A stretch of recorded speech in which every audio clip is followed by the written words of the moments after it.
ప్రియమైన దేవుని పిల్లలారా, ఇక్కడ ఒక మాట నిజంగా మనల్ని ఆలోచింపజేస్తుంది.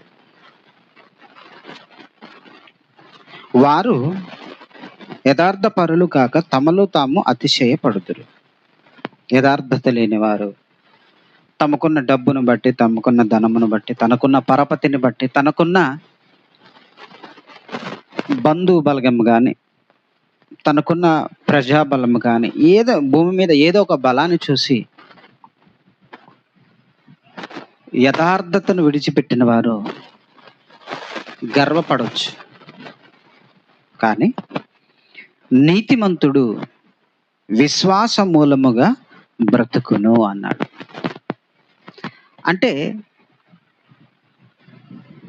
మనిషి బ్రతకాలంటే, ముఖ్యంగా నీతిమంతుడు బ్రతకాలంటే ఏం కావాలి? విశ్వాసం, బలమైన విశ్వాసం. విశ్వాసం ఒక్కటంటే చాలండి, మనం బ్రతకొచ్చు. ఎందుకంటే బ్రతికించేది ఎవరు? దేవుడు కదా. దేవుని మీద మనకి బలమైన విశ్వాసం ఉంటే దేవుడు మనం బ్రతికిస్తాడండి. దేవుని మీద విశ్వాసము ఎలాంటి స్థితిలో అయినా అది చినిగిపోకుండా, లేదా అది విరిగిపోకుండా విశ్వాసం బలంగా ఉంటే నువ్వు బ్రతుకుతావు, మనం బ్రతుకుతాం. బ్రతికిస్తాడు దేవుడు, మనకు జీవమునిస్తాడు దేవుడు. అంటే మనకు ఉండవలసింది ఏంటో తెలుసా? విశ్వాసం. అందుకే నీతిమంతుడు విశ్వాస మూలముగా బ్రతుకును అన్నాడు. బ్రతుకును, ఎస్, యథార్థమైన మాట ఇది. హబక్కుకు గారండి, ఈ పుస్తకం రాసింది హబక్కుకు గారు. ఆయన ఎవరు తెలుసా? ఒక రైతు పరిశుద్ధాత్మ ప్రేరణతో వ్రాసిన మాట. నీతిమంతుడు విశ్వాస మూలముగా బ్రతుకును అన్నాడు. బ్రతుకును. పాత నిబంధన గ్రంథంలో ఈ మాటను మనం చూసాం. క్రొత్త నిబంధనలో యేసు మాటను ఒకసారి మనం చూద్దాం. మత్తయి సువార్త, మత్తయి సువార్త 9వ అధ్యాయము 20వ వచనం. మత్తయి సువార్త 9వ అధ్యాయము 20వ వచనాన్ని ఒకసారి అందరూ బైబిల్ తెరిచి చూద్దాం. మత్తయి సువార్త 9వ అధ్యాయం 20వ వచనం నుండి మనం చదువుదాం. ఆ సమయమున ఇదిగో 12 సంవత్సరముల నుండి రక్తస్రావ రోగము గల ఒక స్త్రీ. ఇక్కడ ఆగుదాం.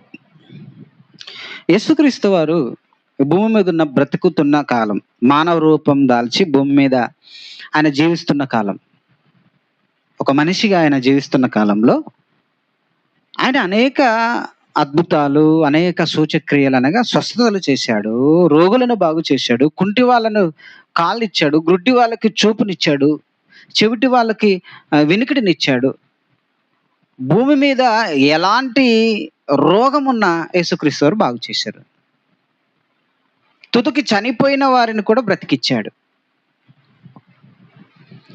అలాంటి ఆయన ఆశ్చర్యపోయిన సంఘటన ఇక్కడ ఈ స్త్రీ సందర్భంలో మనం చూడగలం. ఆ స్త్రీ 12 ఏళ్ల నుండి రక్తస్రావము గల రోగము గల ఒక స్త్రీ. స్త్రీలకున్న పీసీడీఓ ప్రాబ్లమ్స్ అంటారు వీటిని. ఏ ప్రాబ్లమ్స్? పీసీడీఓ ఇంగ్లీష్లో, రక్తస్రావం. ఒక స్త్రీ బిడ్డను కన్న తర్వాత గర్భసంచి ప్రాబ్లం అయినప్పుడు రక్తస్రావం జరుగుతూ ఉంటుంది. కొన్ని రక్త కణాలు గర్భంలో ఉండిపోవడం వలన ఈ రోజుల్లో రకరకాల సమస్యలు వస్తున్నాయని గర్భసంచినే తీసేస్తున్నారు.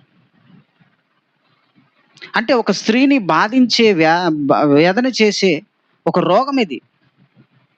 ఇప్పుడు ఈవిడికి ఎన్ని సంవత్సరాలట? మనలో ఎవరైనా తల్లులు, నా చెల్లెలు ఇక్కడ ఉన్నారు కదా, మీరు 12 ఏళ్ళు బాధపడ్డారు ఈ వ్యాధితో? ఎవరైనా మన ఇక్కడ ఎవరు బాధపడలేదు. ఇక్కడ దాదాపుగా ఉండం మనం. ఈ రోజుల్లో మనకు చాలా టెక్నాలజీ ఉంది కాబట్టి రక్తస్రావం తగ్గకపోతే సంవత్సరం మందులు వాడతాం, రెండో సంవత్సరం వాడతాం, మూడో సంవత్సరం తీసి పడే అంటాం డాక్టర్ దగ్గరికి వెళ్ళి. ఆయన కోసి తీసేస్తాడు. ఎందుకంటే పిల్లలు సరిపడా వచ్చారు కదా, ఇంకెందుకు పిల్లలు అవసరం లేదు కదా అని తీసేస్తాం. మరి ఆ రోజుల్లో ఏమన్నా ఆపరేషన్స్ ఏమైనా ఉన్నాయా? గర్భసంచి తీసేసే పరిస్థితి ఏమైనా ఉందంటారా? 12 ఏళ్లుగా ఆవిడ బాధపడుతుందంటే అవకాశం లేదు కనుక ఆవిడ బాధపడుతుంది.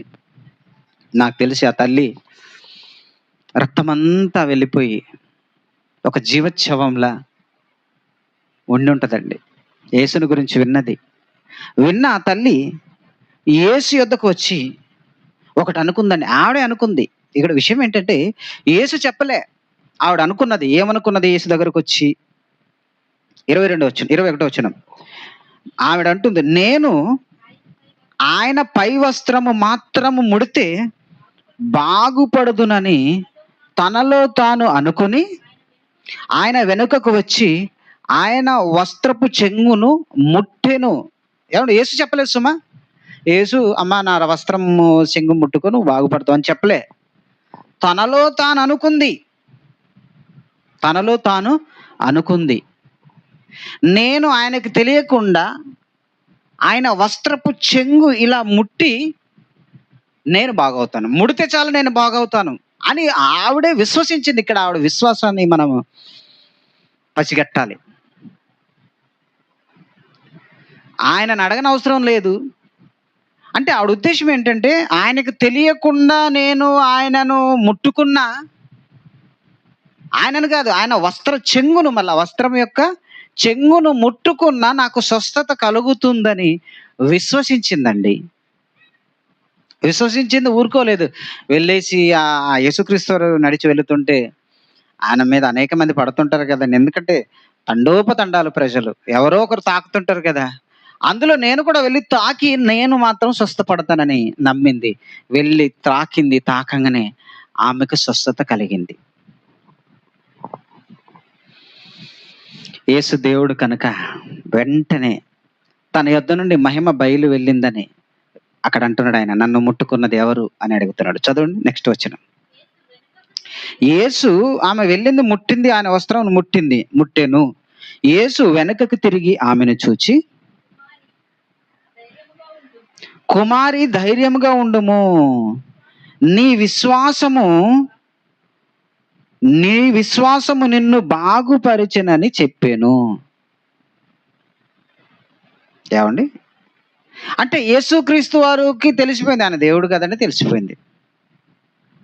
తెలిసిపోయిన ఆయన ఆవిడ వైపు తిరిగి, కుమారి నీవు ధైర్యంగా ఉండము, నీ విశ్వాసము నిన్ను బాగుపరిచింది అంటున్నాడు. నేను కాదు, బాగుపరిచింది నేను అంటున్నాడు యేసు. ఇక్కడ నేను బాగుపరిచన్నం అంటున్నాడండి? లేదు. కుమారి నీ విశ్వాసము నిన్ను బాగుపరిచింది అన్నాడు.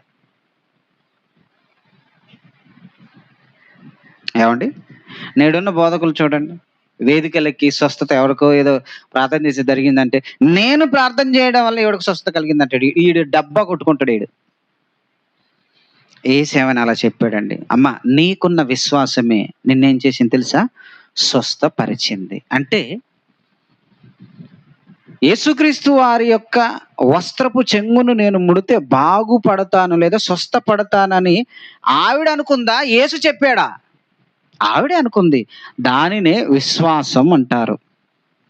ఇప్పుడు ఆవిడ విశ్వాసం వలన స్వస్థపరచబడిందా లేదా? నా మాట అర్థమవుతుందా? ఆ రక్తస్రావం కలిగిన స్త్రీకి స్వస్థత ఎలా జరిగింది? విశ్వాసము వలనే. ఆవిడ కనుక విశ్వసించకపోతే, ఆవిడ కనుక యేసును ముట్టుకుంటే నేను స్వస్థపడతానని ఆవిడ కనుక నమ్మకపోతే, విశ్వసించకపోతే ఆవిడకు స్వస్థత కలిగేది కాదు. అంటే ఇక్కడ యేసు గొప్పతనం ఏమి లేదా? ఎందుకు లేదు?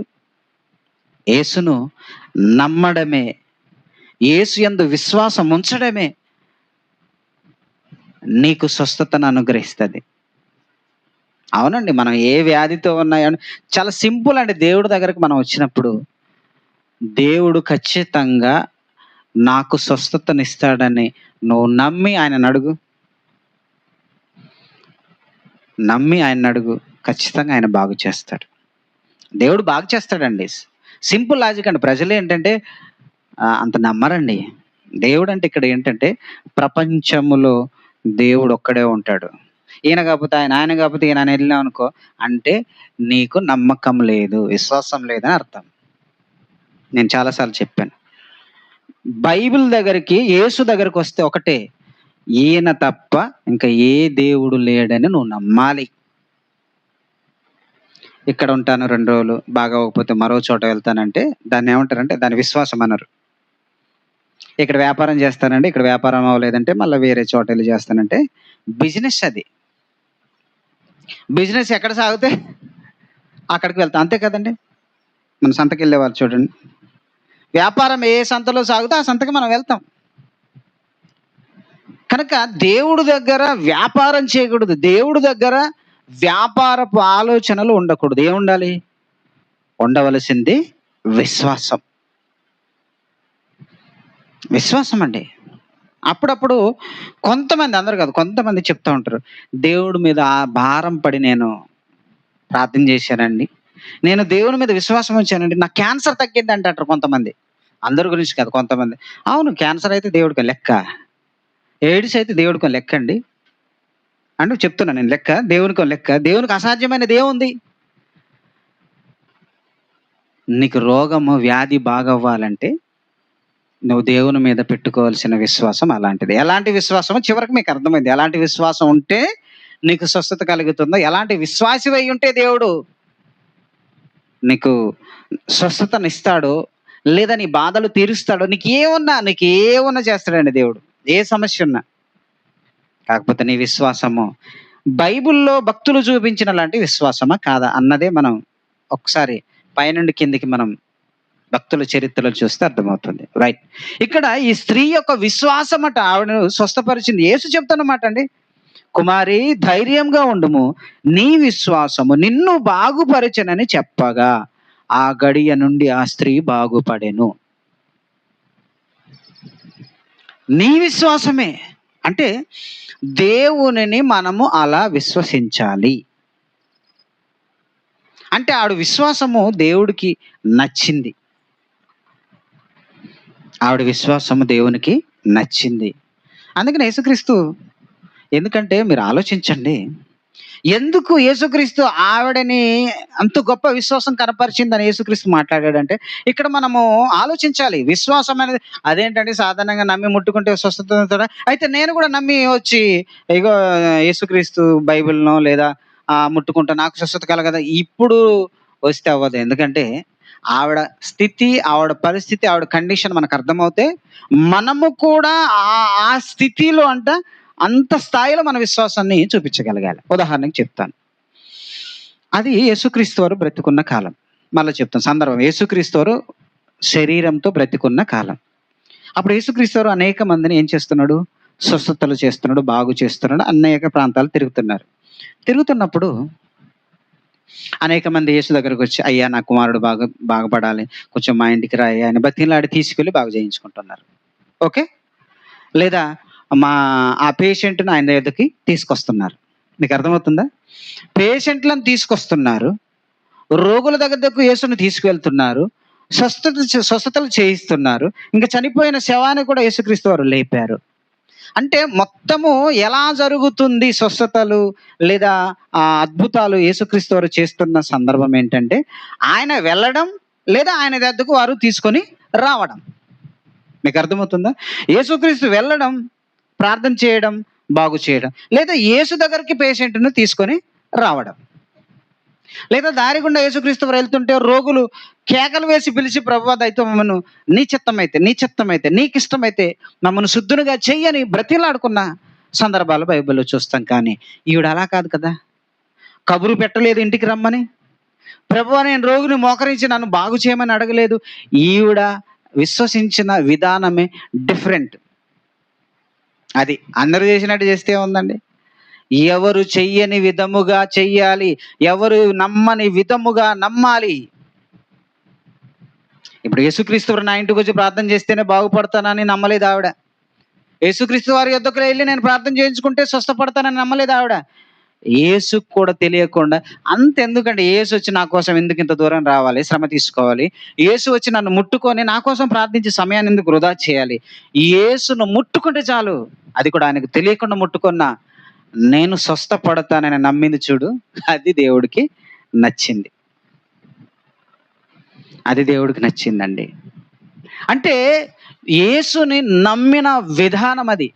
అంటే నా దగ్గరకు రావాలి, నన్ను ముట్టుకోవాలి, స్వస్థపరచాలి అని కోరుకోలేదండి ఆవిడ.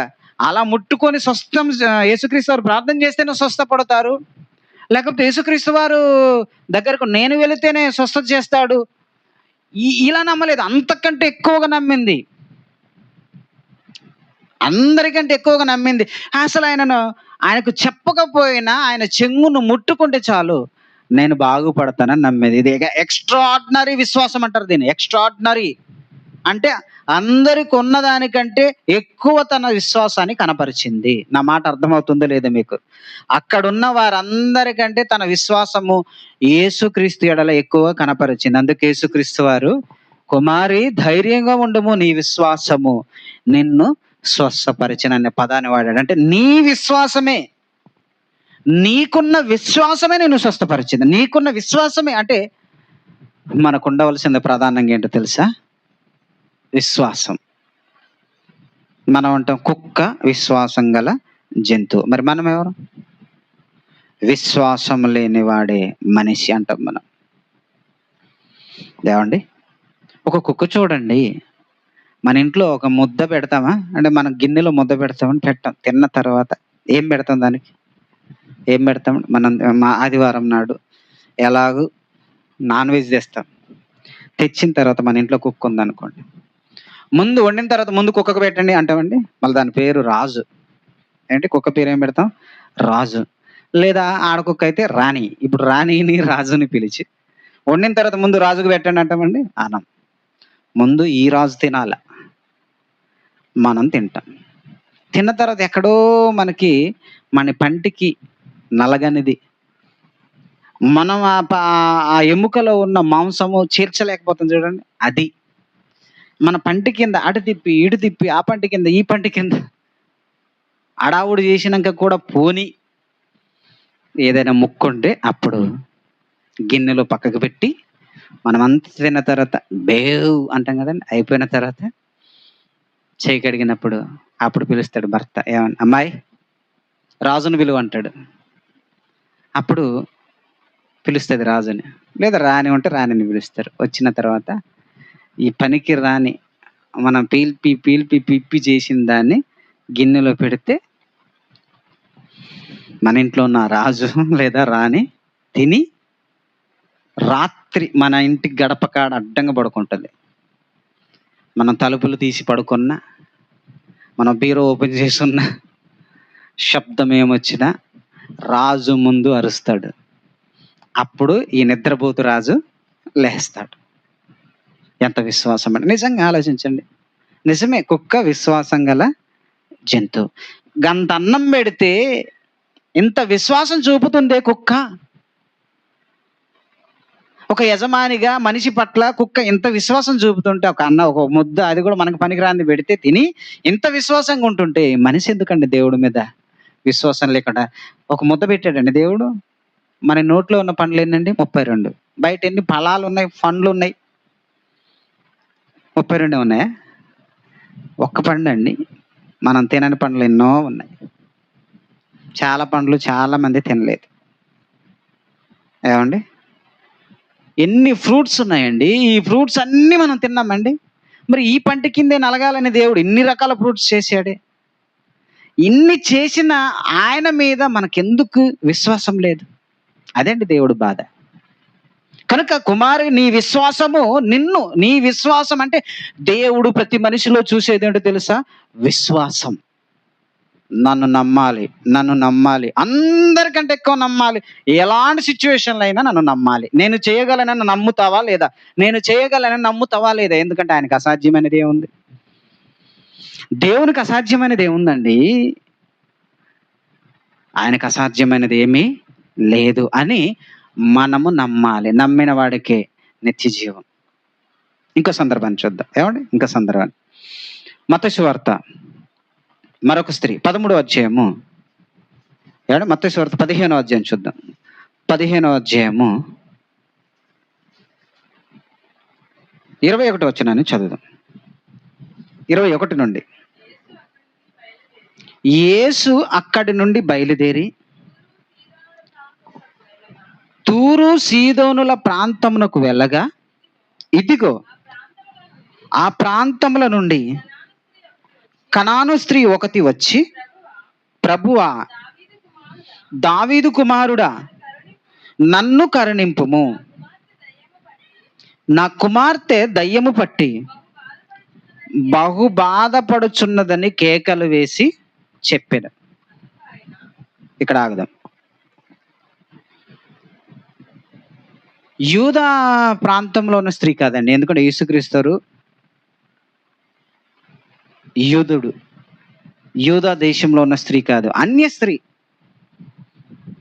యేసుక్రీస్తు పుట్టిన దేశస్థురాలు కాదు, అన్యులు అంటారు. ఆ దేశస్థులను కాకుండా ఇతరులను ఏమంటారు? అన్యులు లేదా పరదేశులు. ఇప్పుడు ఒక పరదేశైన స్త్రీ అనగా అన్యులైన స్త్రీ, ధర్మశాస్త్రాన్ని నమ్మని స్త్రీ, దేవునిని నమ్మని అన్య స్త్రీ, ఒక స్త్రీ యేసు దగ్గరకు వచ్చి ఏమంటుంది? ప్రభువా, దావీదు కుమారుడా, నన్ను కరుణింపుము, నా కుమార్తె దయ్యం పట్టి బహు బాధపడుచున్నదని కేకలు వేసి చెప్పిందట. అంటే ఎంత బాధపడుతుంటే ఈవిడ దేశం నుండి వచ్చింది, యేసు గురించి విన్నది. నా కుమార్తెకు ఉన్న ఈ దయ్యం పట్టిన రోగాన్ని పోవాలంటే యేసు మాత్రమే స్వస్థపరచగలడని వచ్చింది. వచ్చి, దావీదు కుమారుడా, నా యందు కనికరపడి నా కుమార్తె దయ్యం పట్టి బహు బాధపడుచున్నది కనుక ఆవిడకి స్వస్థత కలిగించని కేకలు వేసిందట. అందుకు ఆయన ఆమెతో ఒక్క మాట ఆయనను చెప్పలేదు. అప్పుడు ఆయన శిష్యులు వచ్చి, ఈమె మన వెంబడి వచ్చి కేకలు వేయుచున్నది కనుక ఈమెను పంపివేయమని ఆయనను వేడుకొనగా. అంటే ఈవిడ మామూలుది కాదు. ఆవిడ అలా పిలిచిన యేసుక్రీస్తు పట్టించుకోకుండా వెళ్ళిపోతున్నాడండి.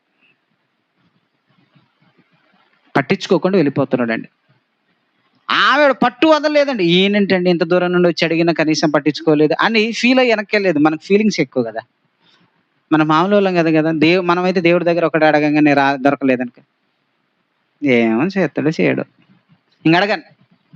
ఈ ఒక్క కోరిక అడుగుతాను ప్రభువా, ఇది చేయకపోతే ఇంకేం అడగనంట. అవుతుందే, ఇది అడిగిన తర్వాత ఇంకోటి, ఇది అడిగిన తర్వాత ఇంకోటి. ఆయన అలసిపోయి కొన్నిసార్లు పరీక్షిద్దామని చూస్తాడు. ఇప్పుడు ఈవిడ కూడా పరీక్షిస్తున్నాడు, యేసుక్రీస్తు వారు పరీక్షిస్తున్నాడు. ఏమని? ఏం మాట్లాడలేదు. ఆవిడ అంతగానో అరిచినా ఏం మాట్లాడలేదు.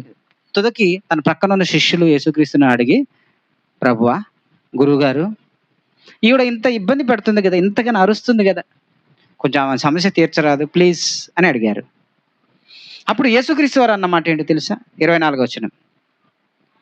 ఆయన, ఇశ్రాయేలు ఇంటి వారైనా నశించుచున్న గొర్రెల యొద్దకే గాని మరి ఎవని యొద్దకి నేను పంపబడలేదు అనేను. ఏమన్నాడు అంటే, ఆ మాట ఎందుకు చెప్పాడంటే వీళ్ళు సైలెంట్ అవుతారని. నేను ఇశ్రాయేలీలలో ఉన్న నశించిన వారిని రక్షించడానికే వచ్చాను తప్ప, ఇక ఈవిడ అన్యస్త్రీ కాబట్టి ఈవిడను నేను స్వస్థపరచడానికి కానీ ఈవిడకన్నా రోగం తీయడానికి కానీ నేను రాలేదు అని చెప్పాడండి. ఆ మాట వినైనా ఆ స్త్రీ ఏమనాలి? లేదా ఈ మాట శిష్యులు వెళ్ళి ఆ స్త్రీతో చెప్తారమ్మా, ఆయన స్వస్థపరచడట, కేవలం ఇశ్రాయేలునే స్వస్థపరుస్తాడట, కనుక వెళ్ళమ్మా అంటే ఆవిడేమనాలి? సరే నాయన, నా బాధ నేను పడతానని వెళ్ళాలి. కానీ ఆవిడ ఎలాంటిది? ఆయన పట్టు వదలకుండా అడుగుతుంది. అంటే ఖచ్చితంగా ఈయన చేస్తాడు, ఎవరైనా సరే నేను అన్య స్త్రీనైనా ఆయన చేయగలడు, ఎందుకంటే ఆయన దేవుడు అని నమ్మింది ఆవిడ. నమ్మి కావాలని నన్ను పరీక్షిస్తున్నాడు అనుకుందేమో, పట్టు వదలకని అడుగుతుందట.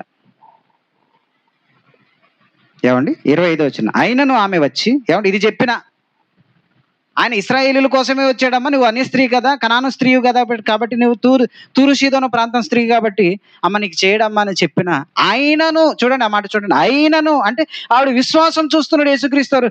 ఈవిడ నేను ఈ మాట చెప్పినా వదలకుండా, పట్టు వదలకుండా నా దగ్గర అడుగుతుందా లేదా పరీక్షిస్తున్నాడు ఆవిడని. ఎందుకంటే ఆవిడకు స్వస్థత చేయాలంటే ఆవిడను పరీక్షించాలి. అయినను ఆవిడ అంటుంది, అయినను ఆమె ఆయన యొద్దకు వచ్చి ఆయనకు మొక్కి, ప్రభువా, నాకు సహాయం చేయమని అడిగాను.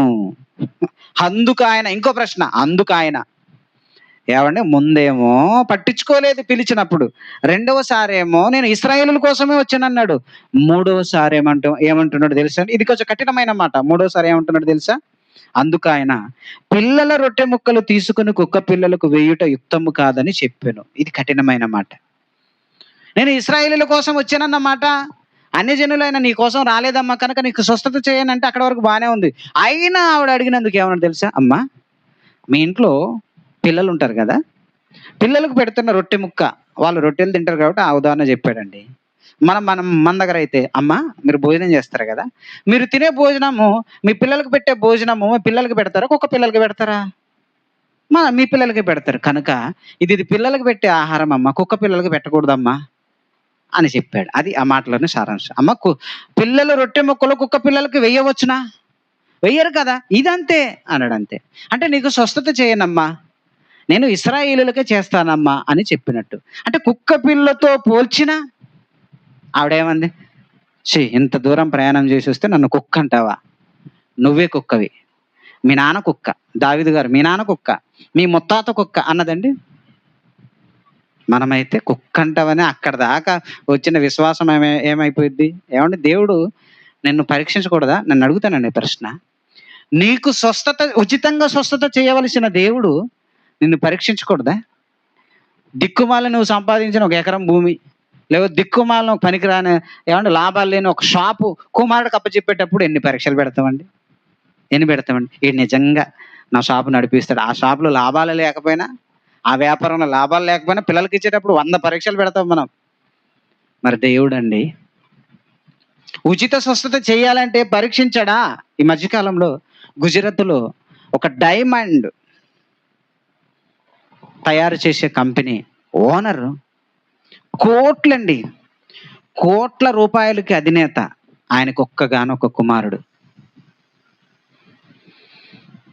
ఆ కుమారుడికి వారసత్వంగా ఆయన తర్వాత ఆ ఆస్తి అంతా ఆయనకి ఇవ్వాలి. కోట్ల అధికారి. ఆ వ్యాపారం ఏమండి, ఆయన ప్రతి సంవత్సరం అండి తన దగ్గర పనిచేస్తున్న ఆ వర్కర్స్ కి కార్లు బహుమతులకు ఇస్తాడట. ఏమండి, ఎక్స్ట్రాగా కార్లు, అంటే జీతం కాకుండా బోనస్సే కార్లు ఇస్తాడట. అంతే. ఎంత లాభాల్లో నడుస్తున్న వ్యాపారం, వజ్రాల వ్యాపారం, డైమండ్స్ వ్యాపారం. మరి ఆయనకు ఏకైక కుమారుడు ఉన్నాడు. ఆయనకి ఈ వ్యాపారం అప్పచెప్పే ముందు ఒక పరీక్ష పెట్టాడు. ఏంటంటే, ఒక్క నెల రోజులు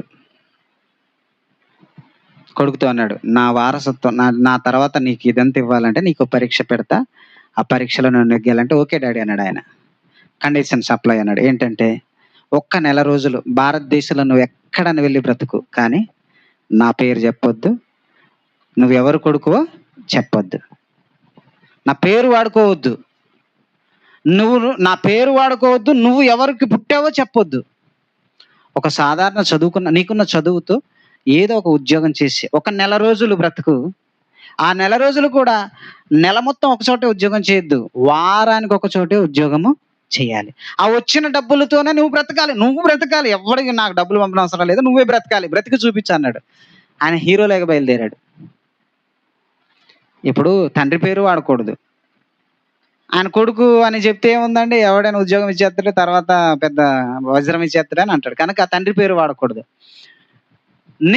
నువ్వెవరంటే, నేను ఒక అనాథనండి, నేను ఎంత చదువుకున్నానండి, ఏదో ఉద్యోగం ఇవ్వండి అని అడిగి ఉద్యోగంతో వచ్చిన డబ్బులతో నెల రోజులు బ్రతకాలి. నువ్వు లాడ్జిలో ఉంటావు, ఎక్కడ ఉంటావు, నీ డబ్బులే, నేను రూపాయి ఇవ్వను, నెల రోజులు బ్రతికి చూపించన్నాడు. నిజంగా అండి, కొడుకు ఎంత మంచివాడు అంటే వచ్చాడండి.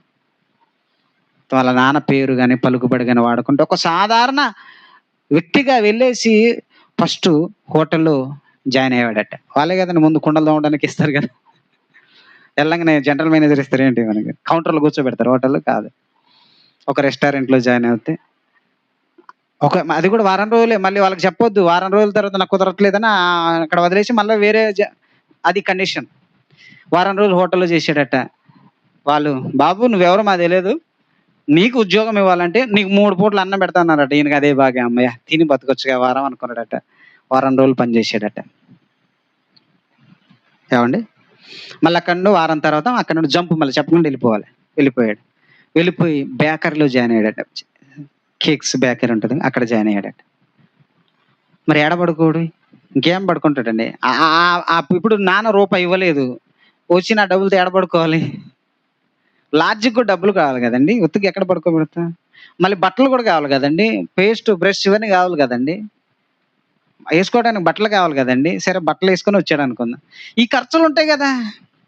గట్లే మరి సాగిచ్చాడు. హోటల్లో పని చేశాడు, తర్వాత బేకరీలో పని చేశాడు, తర్వాత మళ్ళీ ఎక్కడో పని చేశాడు. ఇలాగ 4 చోట్ల పని చేసి నెల గడిపాడు. గడిపిన తర్వాత ఇంటికి రమ్మన్నాడు, వచ్చాడు. ఎలా ఉంది అనుభవం అంటే ఏం చెప్తాడు? ఏడుపు తప్ప. అంటే ఒక తండ్రి తన కుమారుడికి వారసత్వంగా ఇవ్వాలంటే నన్ అంటే తల్లిదండ్రుల పేరు లేకపోతే ఒక కుమారుడు గాని ఒక కుమార్తె కానీ బ్రతకలేరండి ఈ సమాజంలో అనుకుంటున్నారు. వజ్రాల వ్యాపారస్తుడికే దిక్కు లేదు. మళ్ళీ మీ నాన్న తెలిసిన ఊరు వెళ్ళకూడదు, ఎవ్వరు తెలియని ప్లేస్కు వెళ్ళాలి. ఎంత కష్టం అండి బ్రతకడం, ఎంత కష్టం. అంటే ఒక వారసత్వంగా ఇవ్వాలనుకున్న ఆస్తికే తండ్రి ఇన్ని పరీక్షలు పెడితే దేవుడు పెట్టకూడదా చెప్పండి? అందుకే దేవుడు పరీక్షిస్తాడండి. ఈ స్త్రీని పరీక్షిస్తున్నాడు. ముందుగా యేసుక్రీస్తు వారి యొద్దకు అడిగింది, వచ్చి అడిగినప్పుడు యేసుక్రీస్తు వారు ఏం మాట్లాడలేదు, సైలెంట్ గా ఉన్నాడు. ఈయనంటే ఏమాత్రం పట్టించుకోవట్లేదు అనుకోవచ్చు, కానీ అనుకోలేదు ఆవిడ. అయినా ఆయన అడిగింది. అప్పుడు ఆయన, అమ్మా నేను ఇశ్రాయేలీయుల్లో నశించుచున్న గొర్రెల యొద్దకే వచ్చాను తప్ప అన్యజనుల వద్ద కోసం రాలేదంటే ఆవిడ పట్టు వదలకుండా, అయినా ప్రభువా నా కుమార్తెను దయతో సహాయం చేయి ప్రభు అని రిక్వెస్ట్ చేసింది. అప్పుడు ఇదిగో పిల్లల రొట్టె ముక్కలు కుక్క పిల్లలకు వేయకూడదు కదమ్మా అంటే ఇక్కడ ఆవిడను కుక్క పిల్లతో కూడా పోల్చినట్టు మనకు అనిపిస్తుంది. అయినా ఆవిడ ఫీల్ అవ్వలేదు. అప్పుడు అన్నాడు యేసుక్రీస్తు. చదవండి నెక్స్ట్ 27వ వచనం. ఆమె, నిజమే ప్రభువా, కుక్క పిల్లలు కూడా తమ యజమానుల బల్ల మీద నుండి పడు ముక్కలు తినును కదా అని చెప్పిన ఆమె లాజిక్ మాట్లాడింది. అవును ప్రభువా, నిజమే. ఒక తండ్రి తన పిల్లలకు పెట్టిన రొట్టెలు పిల్లలు తింటారు. తినేటప్పుడు రొట్టె ముక్కలు కొన్ని బల్ల కింద పడతాయి కదా, ఆ బల్ల కింద పడిన రొట్టె ముక్కలు కుక్కలు తింటాయి కదా. ఆ కుక్కని నేనే అనుకో, ఆ రొట్టె ముక్క నాకు ఇయ్యా అని అడిగింది. అబ్బబ్బబ్బా, ఎంత తగ్గింపు. అంటే మొత్తానికైతే ఈయన నాకు స్వస్థత చేస్తాడు, ఈయన దగ్గర తప్ప వేరే స్వస్థత లేదు అని ఆవిడ నమ్మింది. ఈ మాటకి యేసుక్రీస్తు వారు ఆశ్చర్యపోయాడు. 28వ వచనం. అందుకు యేసు, అమ్మా అమ్మా, ఎంత మాట అండి, ఏమన్నాడు తెలుసు? అమ్మా, తల్లి అంటే నువ్వేనమ్మా, ఇలా ఉండాలి అమ్మ అంటే. అమ్మా, నీ విశ్వాసము గొప్పదమ్మా అంటే గొప్పదైన విశ్వాసము ఆవిడ దగ్గర ఉందా లేదా అని పరీక్షించి ఆ పరీక్షలు ఆవిడ నెగ్గింది కనుకనే అమ్మా నీ విశ్వాసము గొప్పది. తర్వాత నీవు కోరినట్టే నీకు అవునుగాకని ఆమెతో చెప్పిన ఆ గడియలోనే ఆమె కుమార్తె స్వస్థత నొందెను. చూడండి, అంటే అమ్మా నీ విశ్వాసం గొప్పది అంటే గొప్ప విశ్వాసం కనపరిచింది. ఈవిడది ఒక డిఫరెంట్. ఇంతకు ముందు మనం చదివాం కదా, 12 సంవత్సరాల నుండి రక్తస్రావం కలిగిన స్త్రీ ఏమో తనకు తాను అనుకుని యేసును ముట్టుకుంటే స్వస్థపడతానని ఆవిడ తన గొప్ప విశ్వాసాన్ని కనపరిచింది. ఈవిడ ఒక విధంగా తన విశ్వాసాన్ని కనపరిచింది. అంటే విశ్వాసం దేవుడికి ఎలా కనపడాలి తెలుసా? గొప్పగా కనపడాలి. అంతే తప్ప వచ్చానండి, దేవుడికి ప్రార్థన చేశానండి, ఏం అవ్వలేదండి అంటే ఏం అవ్వదు. ఎందుకంటే నీకు లేదుగా ముందు. ఏం అవ్వలేదు అన్నప్పుడే నువ్వు నంబర్ 1 అవిశ్వాసివి. ఎందుకంటే ఆయనకి ఒకటి గుర్తుపెట్టుకోండి, దేవుడికి అసాధ్యమైనది ఏముంది? ఇది మనం మర్చిపోవద్దు. దేవునికి అసాధ్యమైనది ఏముంది? ఏమనుందండి? దేవునికి సాధ్యం కానిది ఏమనుందండి? ప్రియమైన దేవుని పిల్లలారా, దేవునికి అన్ని సాధ్యమే కదా, అన్ని ఆయన ఇచ్చినవే కదా. ఆయన చెయ్యలేనిది ఏముంది? ఆయనకు అందంది ఏముంది? ఆయనకు కనబడిన స్పష్టమే ఉంది. ఆయనకు అంతా కనపరుస్తాయి, అన్ని చేయగలడు. అన్ని చేయగలడంటే ఒక ఆయన అంటాడు అటు నుండి ఇటు, పాపం చేయగలడండి అంటే పాపము చేయడాయన, పరిశుద్ధుడు ఆయన, పాపము చేయకుండా కూడా జీవించగలడు. నువ్వు జీవించగలవు కనుక ఇలాంటి తిక్కల ప్రశ్న లేదు. దేవుడు పాపం చేయడు, అసాధ్యమైనది ఏం లేదంటే పాపము చేయకుండా ఉండగలడు. పరిశుద్ధుడు అంటేనే ఆయన పాపము చేయనివాడు, అంతే తప్ప నీ కోసం పాపం చేయడు ఆయన. కనుక ఆయనకు అసాధ్యమైనది ఏమీ లేదంటే పాపము చేయకుండా ఉండగలడు తప్ప పాపము చెయ్యడు. పాపాన్ని ద్వేషిస్తాడు కనుక చెడు చెయ్యడు ఆయన. మంచి, ఆయన చెయ్యలేని మంచి ఏముంది చెప్పండి? దేవుడు చెయ్యలేని మంచి ఏముంది చెప్పండి? ప్రియమైన దేవుని పిల్లలారా, అమ్మా నీ విశ్వాసము గొప్పది. అదండి, అంటే దేవుడు అనాలి, యేసుక్రీస్తు అనాలి అమ్మా నీ విశ్వాసం గొప్పది. మరి ఇప్పుడు లేడు కదండి. ఎలా అంటే నువ్వు కనపరచు నీ విశ్వాసాన్ని. ఎందుకు చేయడు దేవుడు నీకు? నీ విశ్వాసం నిన్ను స్వస్థపరుస్తుంది. కనుక ఈ పదాన్ని వాడు ఈరోజు చాలా మంది క్రైస్తవులు ప్రతిదాన్ని అపార్థం చేస్తారండి, ప్రతిదాన్ని అపార్థం చేస్తారు. ఇక్కడ నీ విశ్వాసం నిన్ను స్వస్థపరిచిందమ్మా అని 12 ఏళ్ళ రక్తస్రావంతో బాధపడుతున్న స్త్రీకి చెప్పిన మాటను పట్టుకుని మన బోధకులు ఏం చేస్తారంటే, ఈడు దైవజనుడు ప్రార్థన చేస్తాడు, స్వస్థత కలగకపోతే ఏమంటాడు తెలుసు, అమ్మ నీకు విశ్వాసం లేదంటాడు. ఆ సందర్భం వేరు, ఈ సందర్భం వేరు, మర్చిపోవద్దు. వరములు కలిగిన దైవజనుడు స్వస్థత ప్రార్థన చేసినప్పుడు ఖచ్చితంగా స్వస్థత కలగాలి. ఎందుకంటే చేస్తున్న దైవజనుడికి వరాలు ఉన్నాయి కదా, నాకు లేవండి. కనుక నేను ప్రార్థన చేసేవాడిని తప్ప స్వస్థత చేసేది దేవుడు. వరం కలిగిన దైవజనుడు చెప్పుకునేవాడు. వరం అంటే ఏంటండి? ఆయనకి ఖచ్చితంగా దేవుడు ఏమైనా చేయగలిగిన శక్తి ఇచ్చాడని అర్థం. అలాంటి దైవజనుడు మాత్రం చెయ్యాలి స్వస్థత, అది ఏమైనా సరే, ఎలాంటి రోగమైనా బాగుపరచగలగాలి. ఎందుకంటే మొదటి శతాబ్దంలో వరాలు కలిగిన భక్తులను దేవుడు కొంతమందికి వరాలు ఇచ్చాడు, వాళ్ళు చేశారు.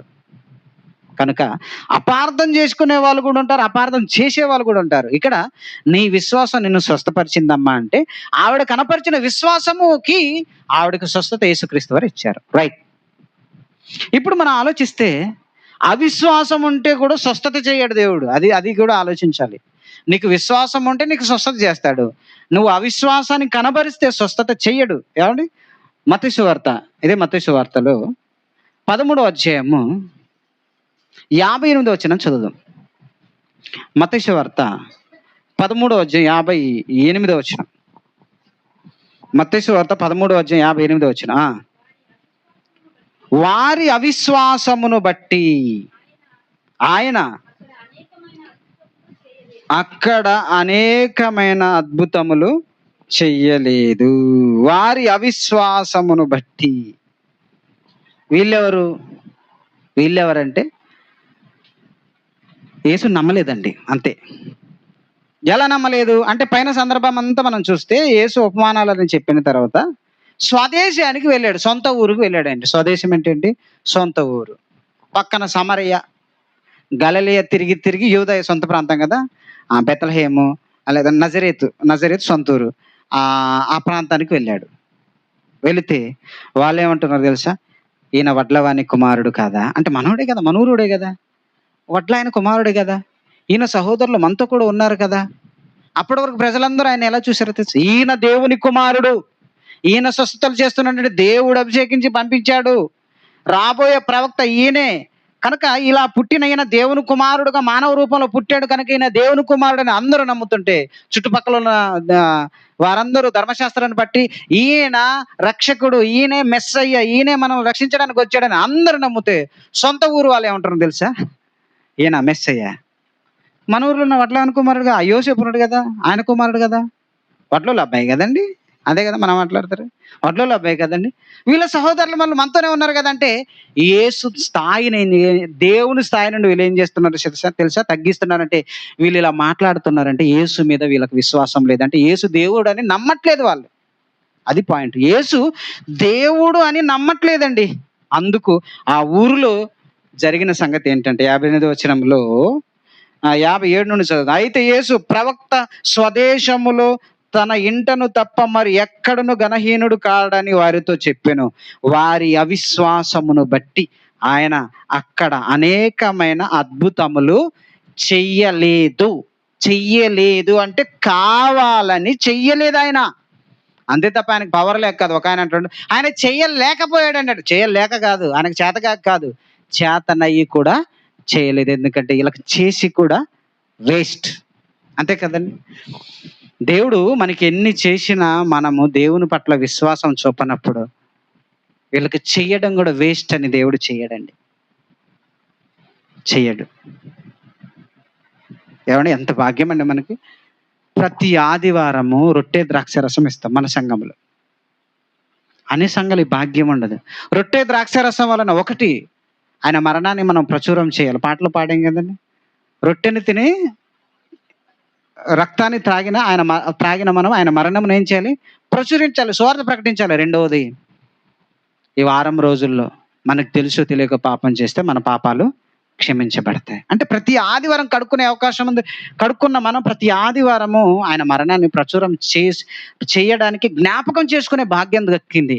ఇక ప్రచురం చేయకపోతే అది మన తప్పు. కానీ కనీసము మనం వచ్చి రొట్టె ద్రాక్ష రసం తీసుకున్న ప్రతి ఆదివారము ఆయన బల్లలో చేతులు ముంచవలసిన మనము చాలా మంది ఆబ్సెంట్ కదా.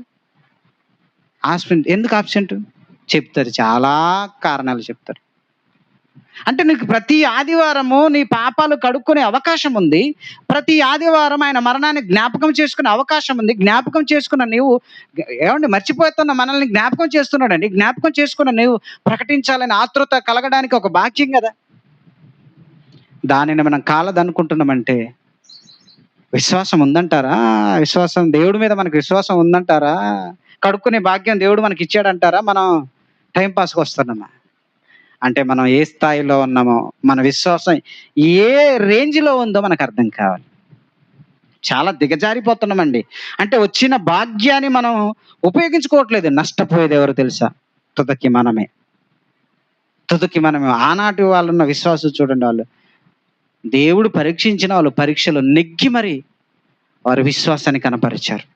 అందుకని నీతిమంతుడు దేని వలన బ్రతుకుతాడు తెలుసా? విశ్వాసం మూలముగా బ్రతుకుతాడు. అందుకే వాళ్ళు బ్రతికారండి. విశ్వాసము ద్వారానే బ్రతికారు వాళ్ళు. విశ్వాసం వలన స్వస్థతలు పొందడమే కాదు, విశ్వాసం వలన బ్రతికారు వాళ్ళు. విశ్వాసం దేవుడి మీద కనపరిచిన విశ్వాసం వలనే వారు భూమి మీద బ్రతికారు. చనిపోయినా బ్రతికారు, వారు బ్రతికారు. ప్రేమైన దేవుని పిల్లలారు, యోహాను సువార్త 11వ అధ్యాయం ఇంకో మాట చూద్దాం. యోహాను సువార్త 11వ అధ్యాయం 25వ వచనం యేసు చెబుతున్నమాట. యోహాను సువార్త 11వ అధ్యాయం 28వ వచనం. ఏమండి? యోహాను సువార్త 11వ అధ్యాయం 25వ వచనాన్ని చూస్తే ఇక్కడ చనిపోయినను కూడా విశ్వాసం వల్లే బ్రతుకుతారు అంటున్నారు యేసుక్రీస్తు వారు. చదవండి ఒకసారి. అందుకే యేసు పునరుత్థానమును జీవమును నేనే, నా యందు విశ్వాసం ఉంచువాడు చనిపోయినను బ్రతుకును. చనిపోయినను బ్రతుకును. అవునండి. యేసుక్రీస్తు బ్రతుకున్న కాలంలో చెప్పిన మాట. ఇప్పుడు కాదులేండి. ఇప్పుడు నేను చనిపోయిన బ్రతుకుతానని ఇప్పుడు ప్రార్థన చేయకండి. ఎందుకంటే ఇది కాలం కాదు. ఏ కాలంలో ఈ మాట చెప్పబడిందంటే యేసు అప్పటికి సజీవముగా బ్రతికున్నాడు. అప్పటికే ఆయన సహోదరుడైన ఆయన ఫ్రెండ్ లాజరు చనిపోయాడు. కనుక చనిపోయిన ఆయన సమాధి వద్దకు వెళ్ళి ఆయన లేపుదామని యేసుక్రీస్తు చనిపోయి 4 దినాలు సమాధిలో ఉన్న లాజర్ను లేపుదామని యేసు సమాధి వద్దకు వెళితే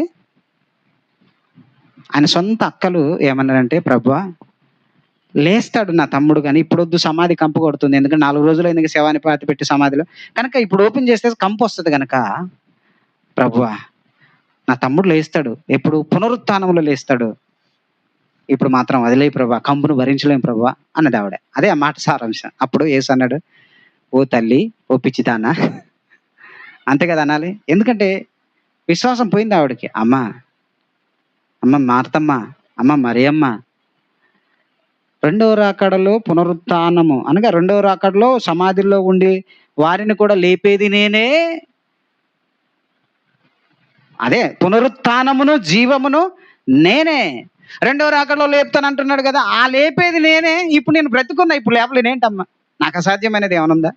ఇప్పుడు నేను మీ కళ్ళ ముందు ఉన్నా కదా, కళ్ళ ముందు డాక్టర్ని ఉంచుకొని, కళ్ళ ముందు వైద్యుని ఉంచుకొని వైద్యం చేయించుకోకపోతే ఎలా? కనుక ఇప్పుడు నేను ఉన్నా కదా, నేను ఇప్పుడు కూడా లేపగలనమ్మా. అందుకే పునరుత్థానమును జీవమును నేనే. చనిపోయినను బ్రతుకును, నన్ను విశ్వసించినవాడు చనిపోయినను బ్రతుకునని ఇప్పుడు ఒకసారి నేను నిరూపిస్తానన్నాడు. అంటే యేసుక్రీస్తు నమ్మినవాడు చనిపోయిన యేసు ఉంటే బ్రతికించగలడు, బ్రతికించాడు కూడా. అంటే చనిపోయినను బ్రతికిస్తాడు. ఇప్పుడు ఇక్కడ యేసు లేడు కనుక ఇప్పుడు మనకు అవసరం లేదు. మనకి ఇప్పుడు ఏం కావాలి? పునరుత్థానంలో మనము లేపబడతామని నమ్మాలి.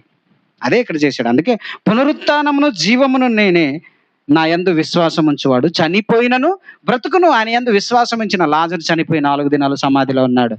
ఆయనను తిరిగి యేసుక్రీస్తు వారు లేపారు. ఒకటి చాలా ఎగ్జాంపుల్. అన్నం ఉడికిందో లేదో తెలియడానికి ఒక మెతుకు ఉడికితే చాలు, ఊరికి లేపనవసరం లేదు.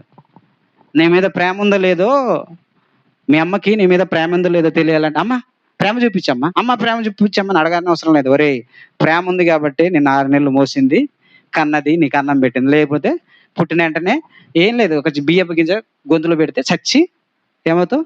ఊరుకుంటావు. నీ మీద ప్రేమ ఉంది కాబట్టి నీ అమ్మ నిన్ను పెంచింది. ఇప్పుడు లాజరును లేపిన దేవుడు యేసుక్రీస్తు వారు పునరుత్థానములు అందరిని లేపుతానన్నాడు. నమ్ము. దానిని ఏమంటారు తెలుసా? విశ్వాసం. అందుకని నీతిమంతుడు విశ్వాస మూలముగా బ్రతుకును. నీతిమంతుడికి ఉండవలసింది ఏంటో తెలుసా? విశ్వాసం. అయితే ఆ విశ్వాసము క్రియలతో కూడినది కావాలి. నీ విశ్వాసము కనబరచాలి. అంతే తప్ప నాకు నమ్మకం ఉందండి, నమ్మకం ఉంటే సరిపోయిద్దా? నాకు నమ్మకం ఉందండి, నాకు నమ్మకం ఉందండి అంటే సరిపోయిద్దా? నీ నమ్మకాన్ని ఏం చేయాలి? క్రియలలో చూపించాలి. అలా చూపించాడండి. కనుక నీతిమంతుడు విశ్వాస మూలముగా బ్రతుకును అన్న హబక్కూకు గారి మాటను మనం చూద్దాం. హబక్కూకు గ్రంథం చివరిగా ముగింపులోకి వెళ్దాం. హబక్కూకు గ్రంథం ఏమంటే ఆ మాట అన్న వ్యక్తి నిజంగా నిరూపించాడండి. మనం కూడా నీతిమంతుడు విశ్వాసం మూలంగా బ్రతుకునన్న దేవుని మాటను మన బ్రతుకులో మనం నిరూపించాలి. మనం ఏమంటే హబక్కూకు గారు నిరూపించాడండి. ఆయన ఒక రైతు అండి. ఆయన ఒక రైతు ఒక ప్రార్థన చేశాడండి. 3వ అధ్యాయము 1వ వచనం చూడండి. ప్రవక్తయగు హబక్కూకు చేసిన ప్రార్థన. ఈ ప్రార్థనలో ఏమన్నాడు తెలుసా? ఈ ప్రార్థనలో 17వ వచనం చదువుదాం. ఈ ప్రార్థనలో ఆయన చేసిన ప్రార్థన ఎంత గొప్పదంటే, ఎంత విశ్వాసంతో ఆయన ప్రార్థన చేశాడంటే, చదవండి 17వ వచనం. రైతు కదండి ఆయన. అంజూరపు చెట్లు, ద్రాక్ష చెట్లు, తోట వేసాడు. రైతు కదా వాళ్ళు, ఎందుకంటే ఇశ్రాయేల్ దేశం కాబట్టి వాళ్ళు అంజూరపులు, ద్రాక్ష తోటలు వేస్తారు. రైట్. ఇప్పుడు అంజూరపు చెట్లు పూయకుండినను, ద్రాక్ష చెట్లు ఫలింపకపోయినను, ఒలివ చెట్లు కాపు లేక ఎండినను, చేనిలోని పైరు పంటకు రాకపోయినను, గొర్రెలు దొడ్డిలో లేకపోయినను, శాలలో పశువులు లేకపోయినను, అంటే అన్ని నేను నష్టపోయినను. నాకు పశువులు లేకపోయినను, నా అంజూరపు తోట ఎండిపోయినను, ద్రాక్ష తోట ఎండిపోయినను, దేవుడు నాకు సహాయం చేయకపోయినా పర్లేదు, కానీ ఒలివ చెట్లు లేకపోయినను, కాపు లేకపోయినను, చేనులో పైరు పంటకు రాకపోయినను, ఆ రోజు గొర్రెలు పశువులు ఇవే కదండి ఆస్తి, ఇవి కూడా లేకపోయినను, అనగా అవి చనిపోయినను, ఆయన ఏమంటున్నాడు? నేను యెహోవా యందు ఆనందించేదను, నా రక్షణకర్త అయిన నా దేవుని యందు నేను సంతోషించేదను. ఏంటంటే అన్ని నష్టపోయిన, అన్ని నాశనం పోయిన, అంటే అన్ని నష్టపోతుంటే దేవుడు ఏం చెప్తున్నాడు అనలేదు ఆయన. పంట రాకపోయినా, పంట వస్తే ఏంటి, రాకపోతే ఏంటి, దేవుడు కదా. పశువులు ఉంటే ఏంటి, లేకపోతే ఏంటి, దేవుడు కదా. దేవుడికి తెలియదా? నాకు తెలియక అడుగుతానండి. అంజూరపు చెట్టు పూయలేదండి ఈయన హబక్కూకు గారి, దేవుడికి తెలియదా? తెలుసు. అబ్బో, నా భక్తుడు ఆయన వేసిన అంజూరపు తోట పూత పూయలేదు కనుక కాపు రాదు, ఏమైపోతాడు అని దేవుడు ఆలోచిస్తాడు. ఆయన దేవుడు ఊరుకున్నాడంటే, నా భక్తుడండి ఈయన ప్రవక్త, దేవుడు ఊరుకున్నాడంటే చూద్దాం ఈయన భక్తి ఎలా ఉంటుందో అనుకున్నాడు దేవుడు.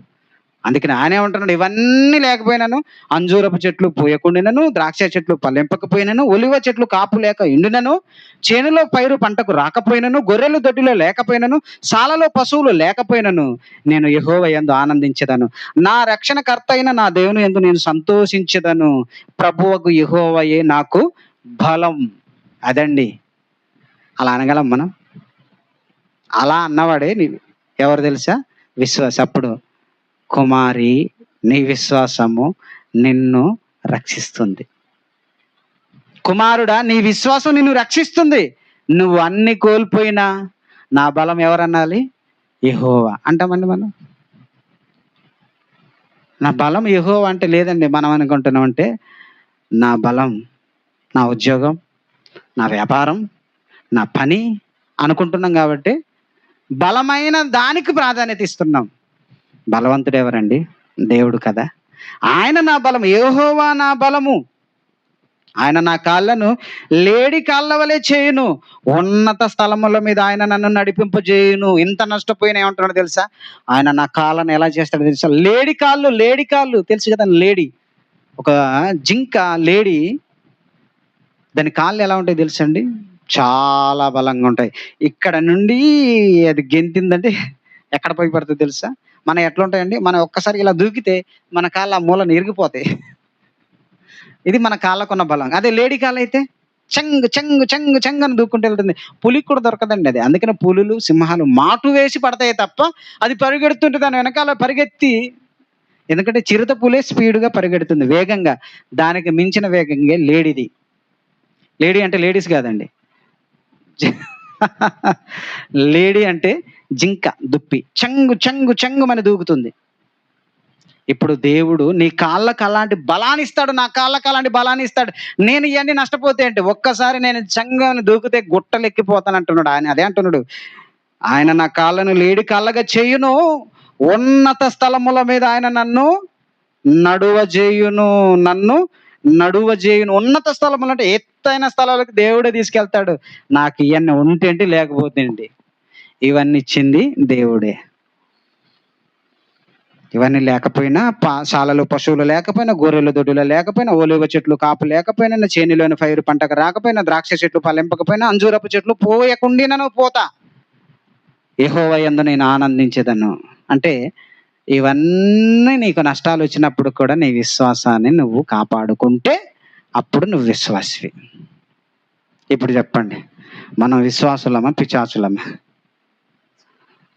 ఇందులో మన ఇంట్లో ఒక్కరు కోల్పోయారు. ఇంకా చెప్పమంటారు, యోబు గారికి 10 మంది పిల్లలండి. తనకి ఆస్తి అంతస్తు ఏమండి 500 జతల ఎడ్లు అట, 300 ఒంటెలట, మొత్తానికి గాడిదలట, ఇవన్నీ ఆ రోజు ఆస్తులండి. అన్ని ఒక్కరోజే చచ్చిపోయాయి. కొంత శత్రువులు వచ్చి వాటిని దోచుకున్నారు.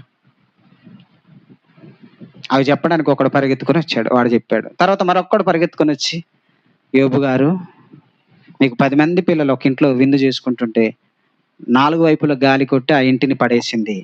ఆ ఇంటిలో ఉన్న నీ 10 మంది పిల్లలు చనిపోయారు. ఈ వార్త చెప్పడానికి నేను ఒక్కనే పరిగెత్తుకొని వచ్చాను అన్నాడు.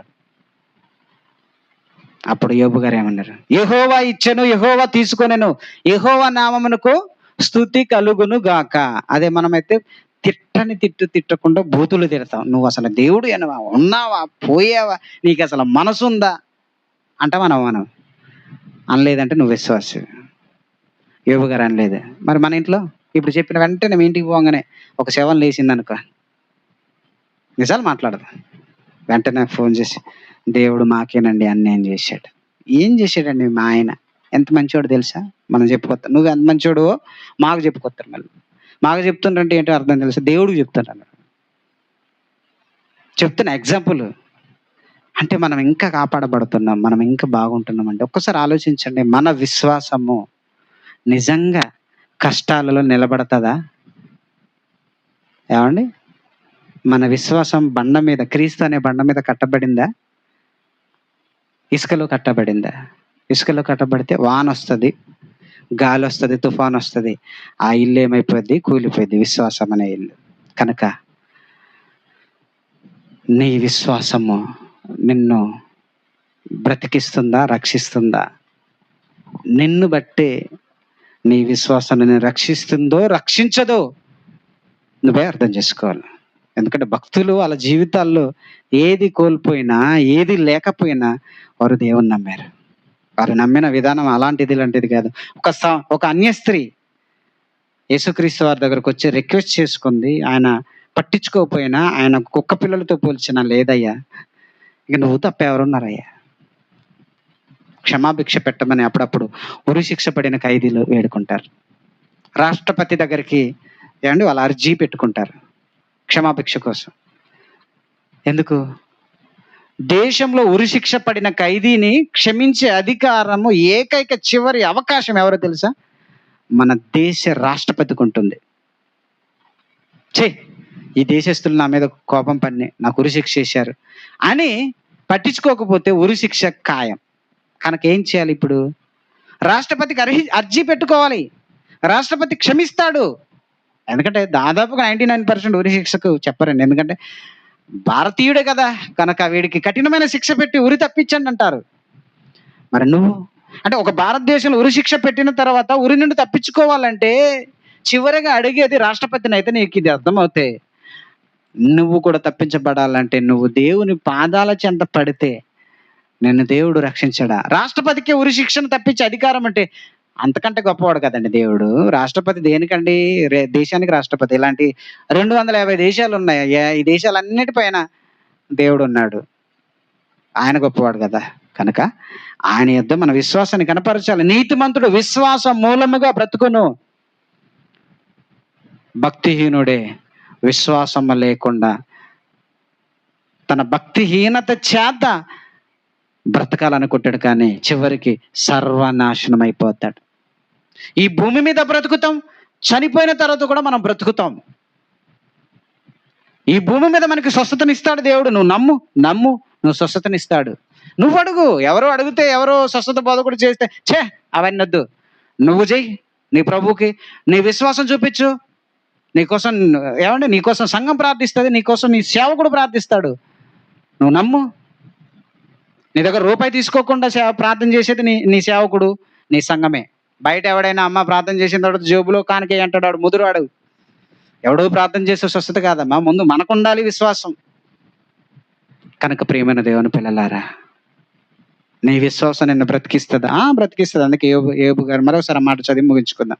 హబక్కూకు గ్రంథం 2:4 నీతిమంతుడు విశ్వాస మూలముగా బ్రతుకును. విశ్వాసం చేతే నీతిమంతుడు బ్రతుకుతాడు. మరి నీకు ఆ విశ్వాసం ఉందా? ఒక అన్య స్త్రీ కనపరిచిన విశ్వాసం మనం కనపరుస్తున్నామా? కనీసం 12 ఏళ్ల నుండి రక్తస్రావం కలిగిన స్త్రీ కనపరిచిన విశ్వాసం మనం కనపరుస్తున్నామా? ఆశ్చర్యాన్ని కలగజేసింది యేసుక్రీస్తుకే. ఆ రోజు వాళ్ళ విశ్వాసం ఆశ్చర్యాన్ని కలగజేసింది. మరి మన విశ్వాసం దేవుడికి, యేసుక్రీస్తుకే ఆశ్చర్యాన్ని కలిగించాలి, దేవుడికి ఆశ్చర్యాన్ని కలిగించాలి. అలా ఉండాలి విశ్వాసం. కనుక అలాంటి విశ్వాసాన్ని మనం కలిగి ఉండాలని, అలాంటి విశ్వాసులే నీతిమంతులు. ఆ నీతిమంతులు కేవలం విశ్వాసం మూలంగా బ్రతుకుతారు తప్ప తమ పనుల వలన, తమ ప్రాధాన్యత వలన, తనకున్న అధికారం, ధనబలం, ఖండబలం, జనబలం, వీటి వలన బ్రతుకుతారు అనుకుంటే పొరపాటు. యేసుక్రీస్తు వైపు ప్రజలందరూ లేరండి. ఆయన సిలువ వేసేటప్పుడు ఆయన ఒక్కడే చివరికి ఆయనతో పాటు ఉన్న 12 మంది కూడా ఆయన విడిచిపెట్టి ఏమయ్యారు? పారిపోయారు, మరణానికి అప్పగించారండి. ఏం ఫీల్ అయ్యాడండి యేసుక్రీస్తు? బాధపడ్డా? మరణ సమాధిని బద్దలు చేసి లేపాడు. ఎందుకంటే నిజం విశ్వాసం దేవుని పైన, యేసుక్రీస్తు మానవుడిగా ఉన్నప్పుడు దేవుని పైన ఆయనకున్న విశ్వాసం అంత గొప్పది. అందుకనే సమాధిని బద్దలు కొట్టి బయటకు వచ్చాడు. నీ వైపు ఎవరు లేకపోయినా నువ్వు ఉండవలసింది దేవుని మీద నీకు విశ్వాసం. మరి అలాంటి విశ్వాసాన్ని మనం అందరం కలిగి ఉండాలని కోరుకుంటూ, ఆ విశ్వాసమే మనల్ని రక్షిస్తుందని, ఆ విశ్వాసమే మనల్ని బ్రతికిస్తుందని, ఆ విశ్వాసమే మనల్ని జీవింపజేస్తుంది, ఆ విశ్వాసమే నీకు పునరుత్థానాన్ని ఇస్తుంది. ఆ విశ్వాసం క్రియలతో కూడినది అవ్వాలి.